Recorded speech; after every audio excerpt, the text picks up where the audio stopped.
It's absolutely surreal here in Ishinomaki. The destruction, the wreckage, and a lot of it's been cleaned up, but just coming here for the first time, it looks like, as somebody once told me, like the whole thing was put into a blender, the whole city, down here by the port. And what pictures can't describe is a smell. There's a sea smell, because we are right next to the water. But there's also, because of a fish refinery just down the road, all the fish dried up, dead fish that was to be processed has just floated into the wreckage around here. And on top of that, it's a smell of garbage, sewage, and if abandonment has a smell, that's there too.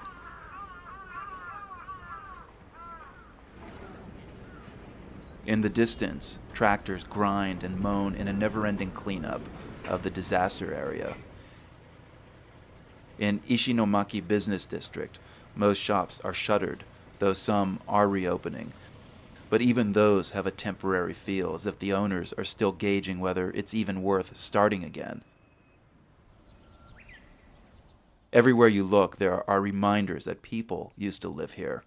Old photo albums, record collections, themselves a history lesson of the last 50 years. Baby monitors, clocks that stopped when the tsunami hit.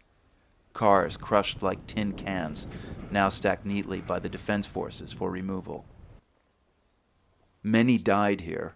Many survived, too, and some refused to abandon the neighborhood. On the edge of the port is a house that did not get crushed or swept away. It belongs to 37-year-old Aya Saeki and her family. She used to live here with her kids and mom and dad. Now they're living with her brother on the other side of the city, but they come back here twice a week just to be in their house for a couple of hours, and they wanted me to see it. The floor is muddy, but they still take off their shoes in the foyer and insist on slippers in the house, one of many little proud attempts at normalcy. They're beautiful. We sit on dining chairs in a circle. The floor has been replaced with particle board.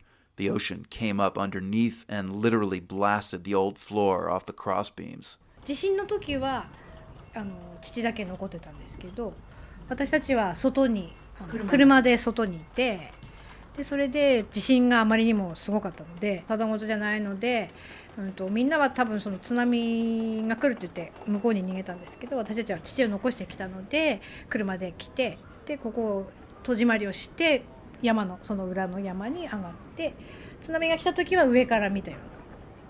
They watched their neighborhood get destroyed by the sea, and they could only assume that while they watched, people they knew were dying down below. いまだにこう信じられないというか、ちょっとこの間まで喋ってたような人が一気にバーンといなくなるっていうのが信じられないし、なんとなく家を見てもなんかまだ生きてるような、遺体を見てないのでそういうふうに思うのかもしれないですけど、あとは結局行方不明のままの人もいるので。 I know it's your house, but it's badly damaged. Why do you keep coming back? What do you hope to find? What do you want to be in touch with? Aya Saeki hesitates. Then her mother answers. この地域はとても町内がつながりが強くて、みんな仲良しなんです。長いこと親の代から住んでるので、この辺ここに来れば知った顔が2人3人ってして共通の話題があるし、それでみんなが直して入ろうっていう風になってきたので。 After the earthquake and tsunami, their house isn't safe. It's just a block away from the ocean, and the ground is now like jelly. Aya Saeki and her family want to come back, even with so much destruction staring at them when they open their front door. It says so much about the importance of place and home, but the unforgiving earth here may not let them return.